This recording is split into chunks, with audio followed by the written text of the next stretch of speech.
সামনে নির্বাচন। আপনারা ইতিমধ্যেই জানেন 1 মাস আগে চট্টগ্রামে বিএনপির মনোনীত এমপি প্রার্থীকে গুলি করা হয়েছিল। গতকালকে ওসমান হাদি গণতন্ত্র মঞ্চের একজন তরুণ তুর্কি, একজন তরুণ নেতা, এবং তিনি ঢাকা 8 আসন থেকে নির্বাচন করার ঘোষণা দিয়েছেন স্বতন্ত্র প্রার্থী হিসেবে।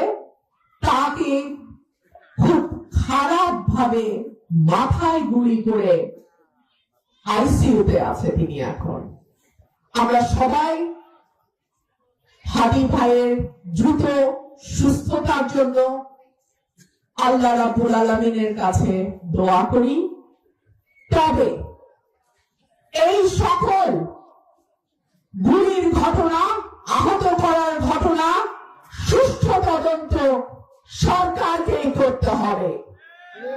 ইতিমধ্যেই ফেসবুকে আমরা দেখেছি যে ছেলেটি গুলি করে তার ছবি সামাজিক যোগাযোগ মাধ্যমে ভেসে বেড়াচ্ছে। আমরা বিশ্বাস করি সরকার যদি চায় এই ধরনের নৃশংস খুনি, মাস্তান, দুর্বৃত্তকে একদিন 24 ঘন্টার মধ্যেই ধরতে পারে।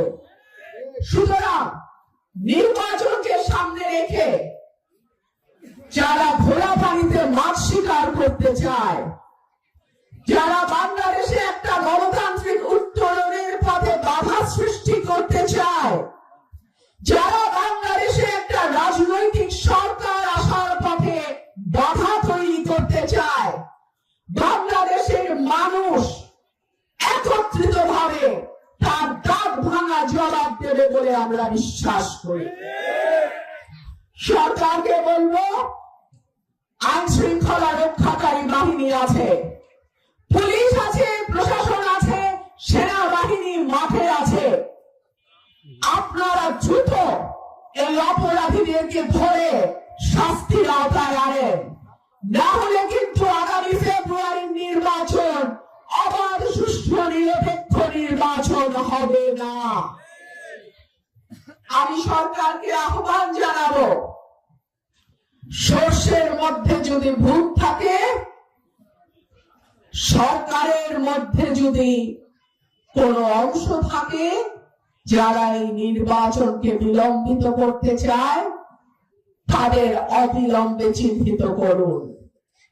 সরকারকে আহ্বান জানাবো, বাংলাদেশের মানুষ শান্তি চায়, বাংলাদেশের মানুষ নিরাপত্তা চায়, বাংলাদেশের মানুষ স্বাধীনভাবে মত প্রকাশ করতে চায়। বাংলাদেশের মানুষকে খেপায়েন না। বাংলাদেশের মানুষ খেপলে কি হয় 24 সালের অগাস্ট মাসে সেটা বোঝা গেছে।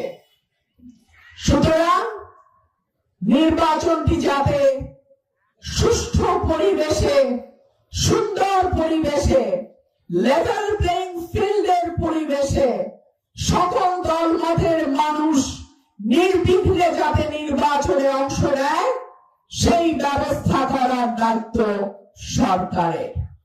এবং আমি সরকারের প্রতি আহ্বান জানাবো, নির্বাচনী পরিবেশ ঠিক করুন। আর একটা কোনো গুলির ঘটনা যেন বাংলাদেশের নির্বাচনকে সামনে রেখে না ঘটে, সেটার ব্যবস্থা নিন।